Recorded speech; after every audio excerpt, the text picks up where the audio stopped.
talker, so let's listen well, and hopefully he'll surprise me today and be a loud talker. Morning, everybody. You know, when Dominic told me that we would have this presentation, I got very excited, and here's why. I'm from Jamaica, but I feel so at home when I'm in Rocky that whenever I hear something's going on in Rocky, I'm excited to drive like 6.5 hours just to be here, because I feel like a part of the family here. So Kirby, Dom, you know, and all you guys that have met me before, I want to tell you how much I appreciate how you have received me and made me feel welcome here in this community. And I'm very excited to be here among men like yourself, just to share some thoughts. And what I'm going to be speaking about this morning comes from my own story. And as I was reflecting as this day drew closer, I thought to myself, this is what I want to talk to the men about.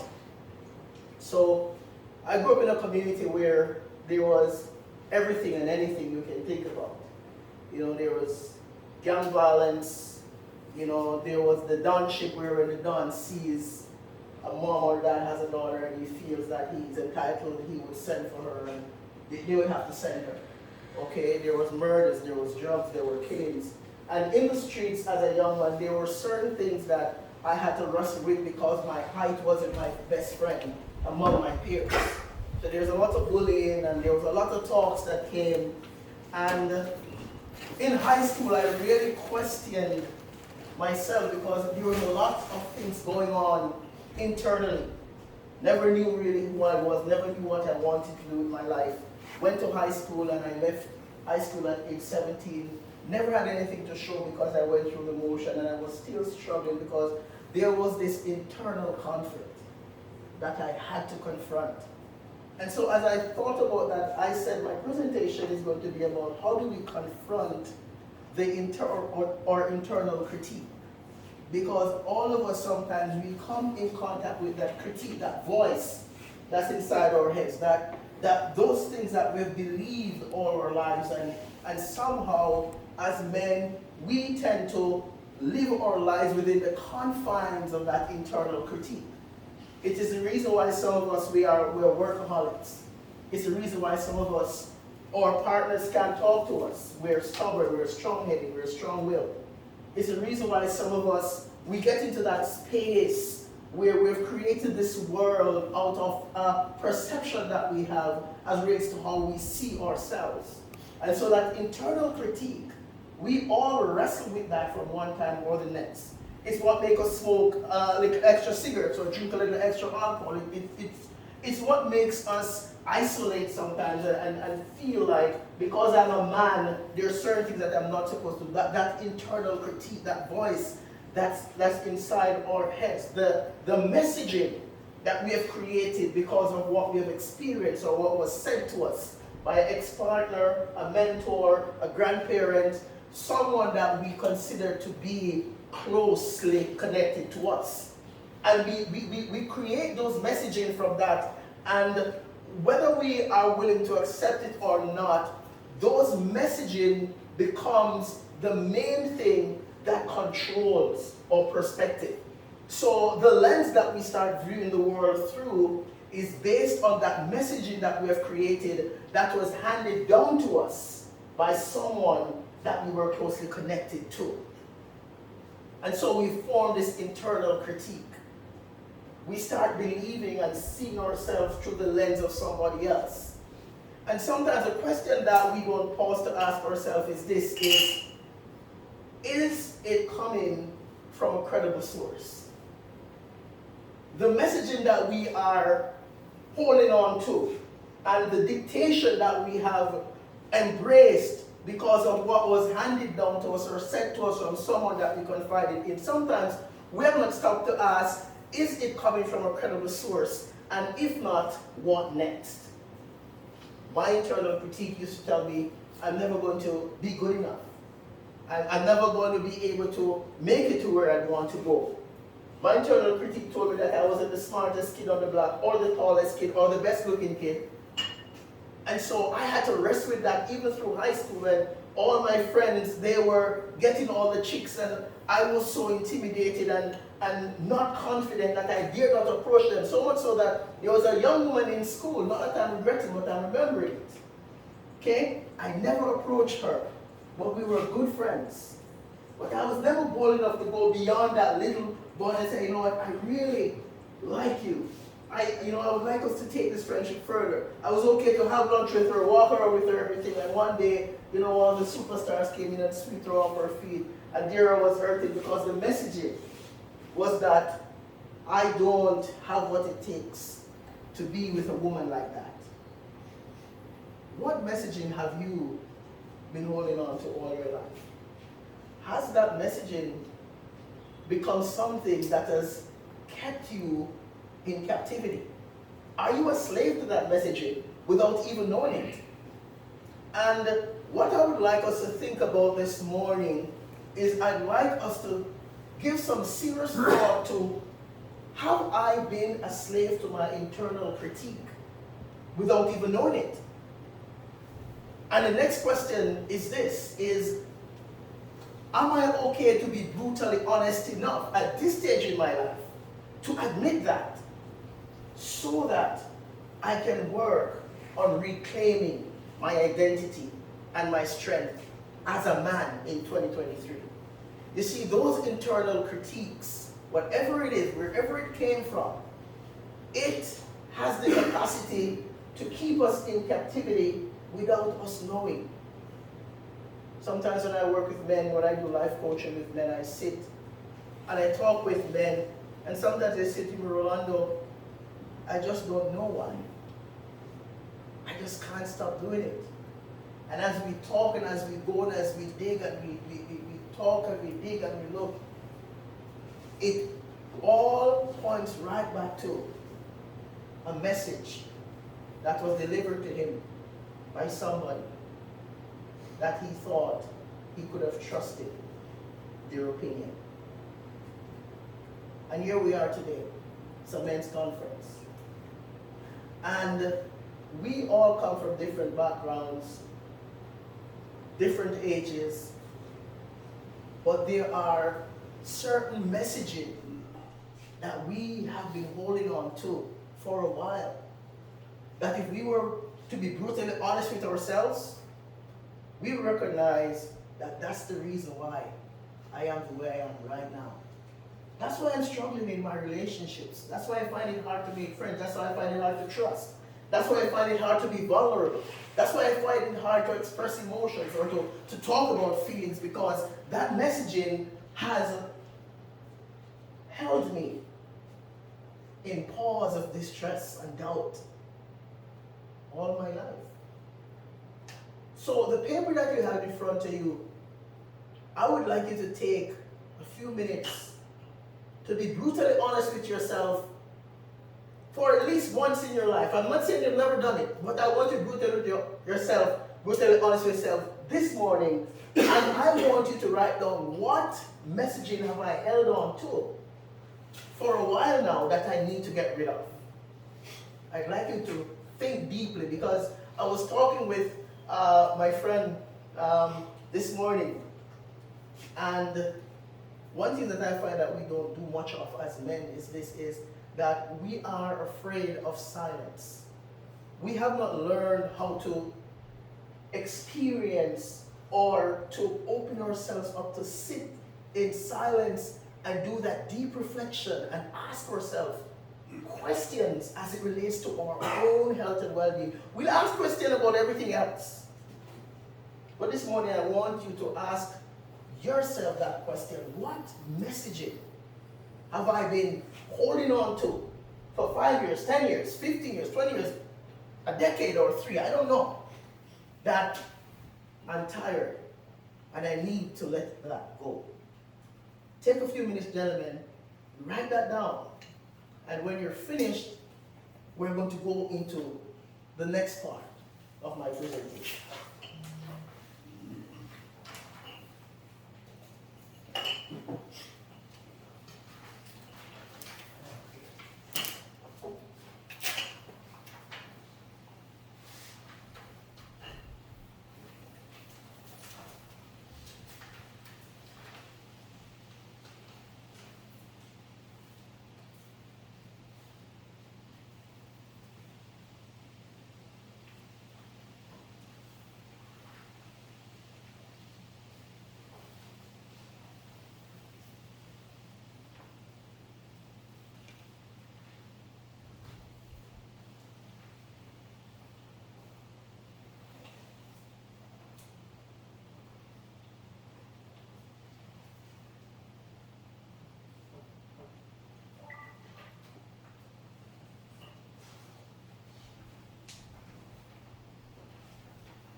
there's one thing I know for certain, is that this is a safe space.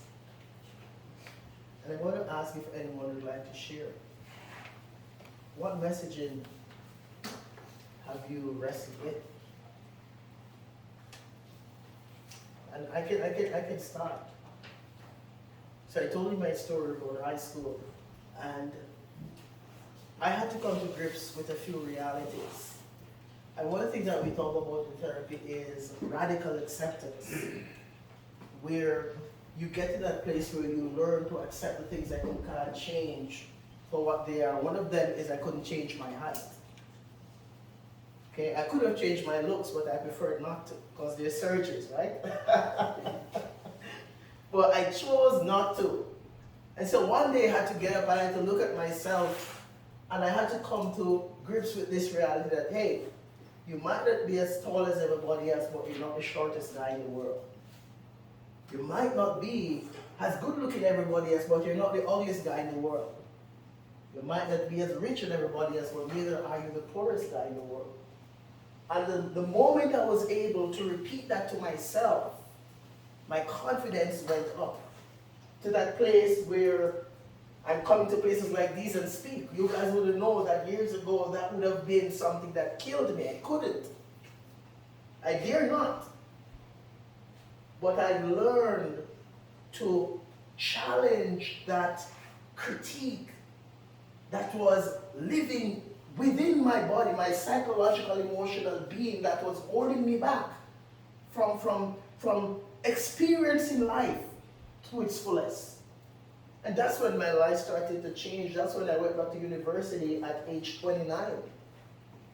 Did my first degree. That's when I started to expand my borders, because I recognized that the internal critique that I was holding on to, it was not coming from a credible source. It was all meant to hurt, to destroy, to degrade. It was meant to cause me to create a self-deceptive perspective about myself that was killing me from the inside out. That was the eternal critique. And just one off. I could go on all day.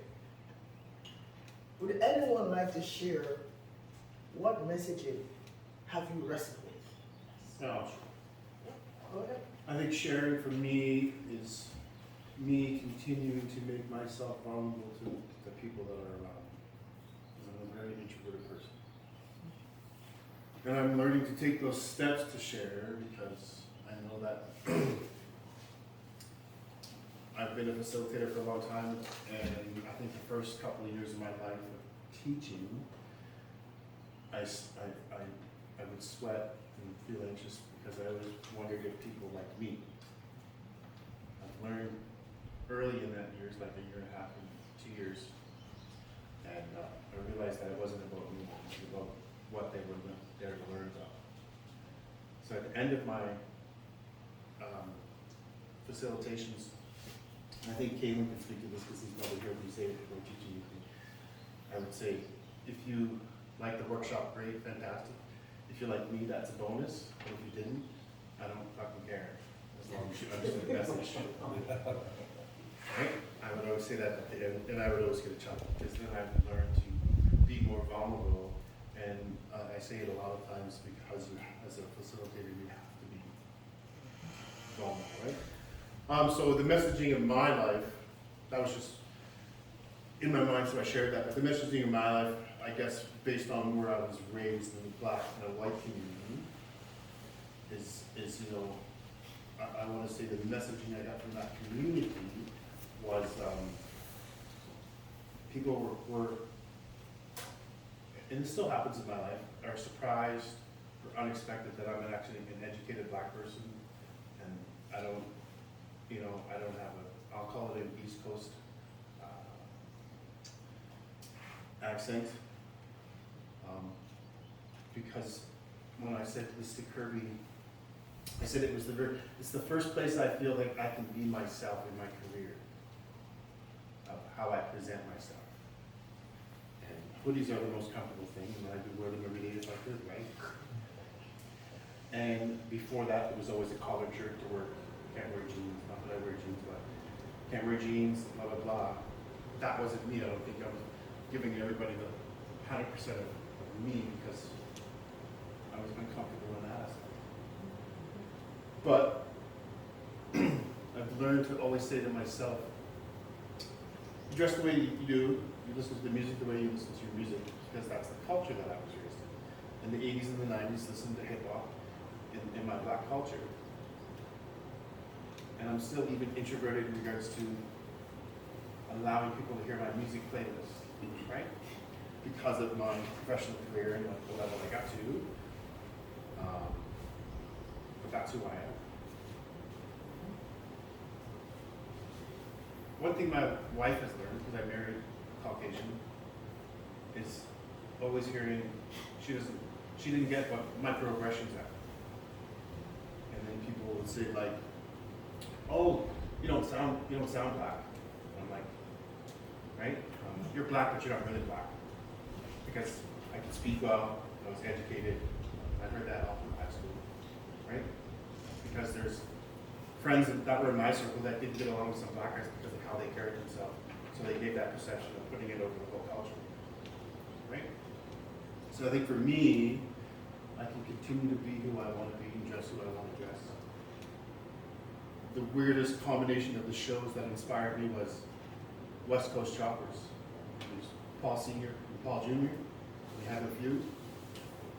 Over that show, watching that, build bikes and everything, Paul Sr. always wore what he wanted to wear to his shows, to his giveaways of the bikes, and it was always a sleeveless t-shirt. For the largest corporate companies in the world, he's giving them, $100,000 or $200,000 bike, but he's on stage in a cut-off t-shirt. And I made that a goal for me, is just to be who you want to be no matter where you are. So, Thank you. Kirby and the Friendship Center have given me that opportunity to be who I am. I can still be professional. I can still have my culture behind me, but I feel comfortable to be who I am, no matter who I'm interacting with. Thank you, Don. Thank you. Thank you.